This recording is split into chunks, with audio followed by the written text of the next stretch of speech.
देखो जो हमारी प्रश्नावली दी है दूसरे का 5.1, देखो प्रश्नावली 5.1 का दूसरे का पहला सवाल क्या कह रहा है, दी हुई एपी के प्रथम 4 पद लिखिए। आपको इसमें क्या दे दिया, एपी दे दिया है और प्रथम 4 पद लिखना है, जबकि प्रथम पद ए बराबर कितना है 10 है। आपको ए बराबर कितना दे दिया है 10 दिया है और डी बराबर कितना दिया है 10 ही दिया है। हमने आपको क्या बताया था, एपी का व्यापक रूप बताया था। क्या बताया था, एपी का व्यापक रूप ए प्लस डी ए प्लस 2डी ए प्लस 3डी। हमने बताया था व्यापक रूप। अब कितने पद लिखने बेटा, 4 पद लिखने हैं। तो प्रथम पद दे दिया है तो यहाँ पे आ जाएंगे ए प्लस 4डी, A plus D A plus 2डी ए प्लस 3डी ए प्लस 4डी। तो देखो ए का मान कितना हो जाएगा, प्रथम पद है यानी 10, ठीक है। अब दूसरा पद ए प्लस डी, ए का मान कितना है 10 और डी का मान कितना बेटा 10, 10 दूना 20, ठीक है। दूसरा कितना हो गया 20 हो गया ना। तीसरा में चलो ए का मान कितना 10 प्लस 2, डी का मान कितना 10, तो आपका क्या हुआ 10 प्लस 20 कितना हो गया आपका 30 हो गया, ठीक है। अब चौथे में चले अगर ए यानी 10 प्लस 3 गुणे 10, तो आपको जगह यहाँ पे 10 3 30 यानी 40। अब अगर पचमा पद देखें तो ए यानी 10 हो जाएगा आपका प्लस 4 डी यानी 10, तो 10 चौक 40 यानी 40 10 50, यानी कि यहाँ पे दूसरे 4 पद निकालना था। एक तो पहले प्रथम पद दे दिया था, तो ये पहला 20, दूसरा 30, तीसरा 40 और चौथा 50। यानी आपको अगर प्रथम पद दे दे और डी दे दे तो व्यापक रूप जो आपका है ए प्लस डी ए प्लस 2डी ए प्लस 3डी ए प्लस 4डी ए प्लस 5डी ए प्लस 6डी, इसमें क्या करना है मान को रख देना है। समझो कैसे, जैसे पहला पद तो प्रथम पद दे दिया है, अब जो दूसरा पद निकालना था तो ए प्लस डी ने बोला, ये व्यापक रूप है। ए का मान कितना 10 लिखा, फिर कौन चिन्ह बेटा प्लस का, प्लस लगा दिया।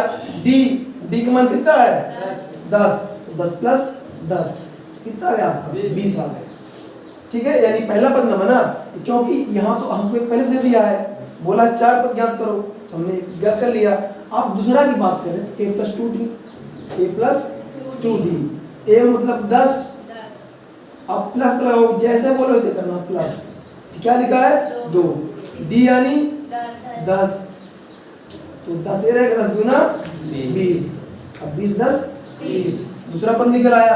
अब अगर हमको तीसरा पद निकालना, कौन सा निकालना तीसरा, तो ए प्लस 3डी, तो एक मतलब मान कितना है का 10 है प्लस 3 गुणे 10, क्योंकि डी मान कितना है 10 है, 10 प्लस 30, तो आप कितना आ गए 40। इस तरह से निकाल लोगे। चौथा पचमा जितने पद बोलेगा उतने पद निकाल सकते हो, ठीक है। इसमें कोई दिक्कत पहले वाले में समझ सब क्या गया नहीं आया, सब क्या गया है। यानी आपको इसका व्यापक रूप क्या करना है, व्यापक रूप ए प्लस डी ए प्लस 2डी ए प्लस 3डी ए प्लस 4डी। फिर आपको जो पद बोल दे, अगर सोचो यार कि आपको बोल दे 100वां पद तो क्या करोगे, अगर उसने बोल दिया 100वां पद ज्ञात करो तो क्या करना है ए प्लस 99 डी को एक कम कर देना है। अगर 1000वां पद बोलेगा तो है ना ए प्लस 999 डी। अगर 50वां पद बोले तो ए प्लस 49 डी। ए प्लस करके जो पद बोले उससे कम डी कर देना है, ठीक है। नहीं बात समझ में आई, आपसे जो भी पद बोल दे, मान लो बोला 11वां पद, क्या बोलते बेटा ये 11 निकालो, ये लिखोगे प्लस 11 में कम करो 10 डी। अब ए का मान भी दिया है डी का मान दिया है, मान रख दोगे तो पद निकल आएंगे ना, कोई दिक्कत है इसमें।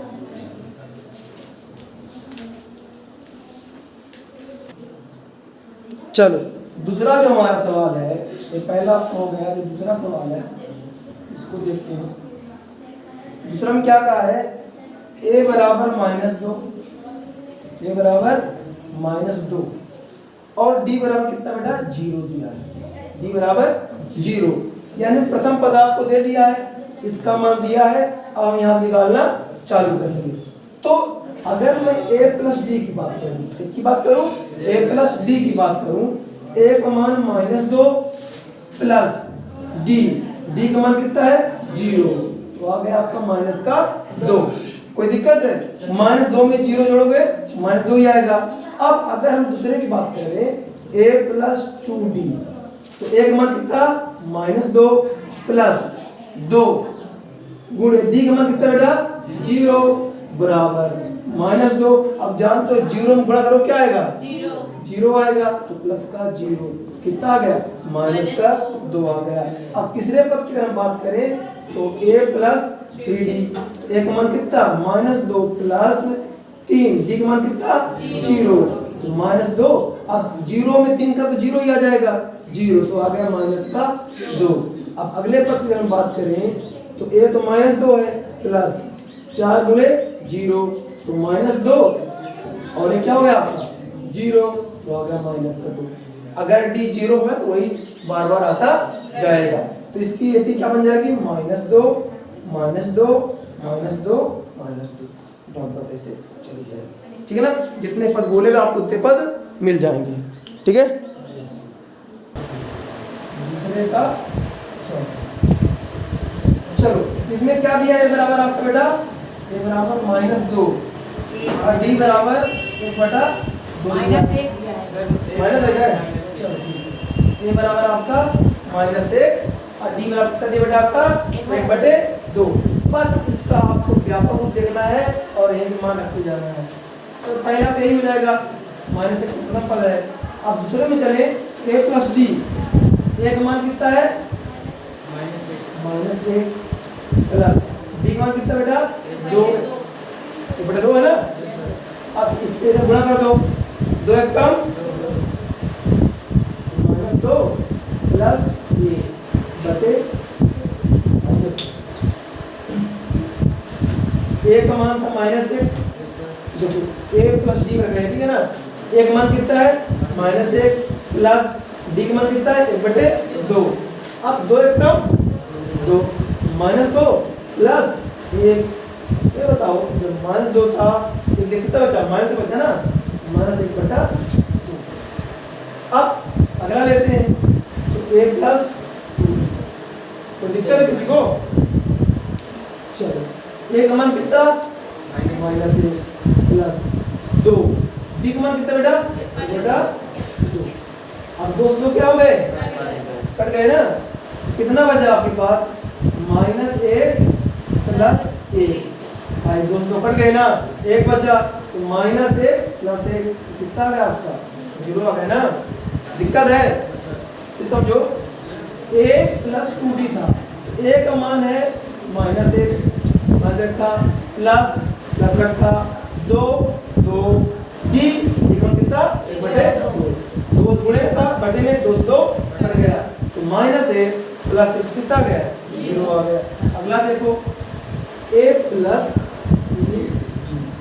a का मान कितना -1, ठीक है।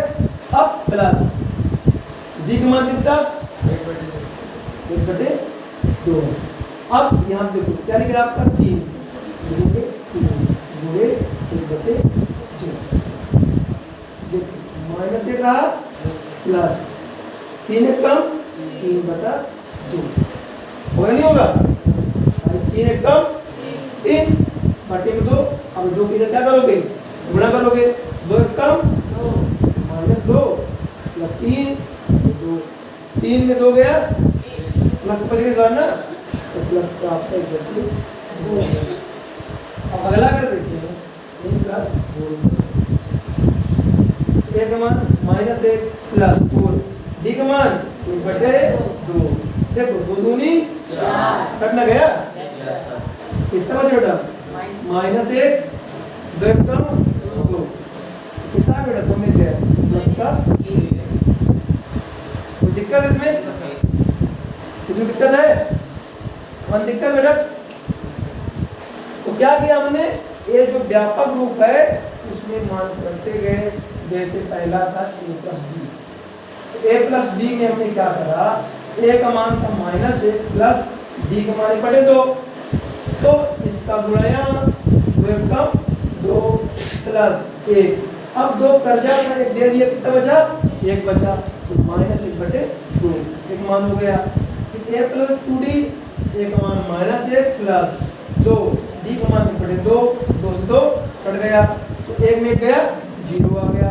फिर a प्लस 3d, तो -1 प्लस d कितना बेटा 1/2, 3 गुणे 1/2, तो 3 एकम 3 आ गया, बटे में 2, अब इसका यहाँ गुणा होगा, 2 एकम 2, -2 प्लस 3/2, तो 1/2, ऐसे यहाँ तो 1 -1 प्लस 4 डी तो 1/2, दूनी 4, -1 प्लस 2, तो आपका इस तरह से इसके सवाल करने हैं।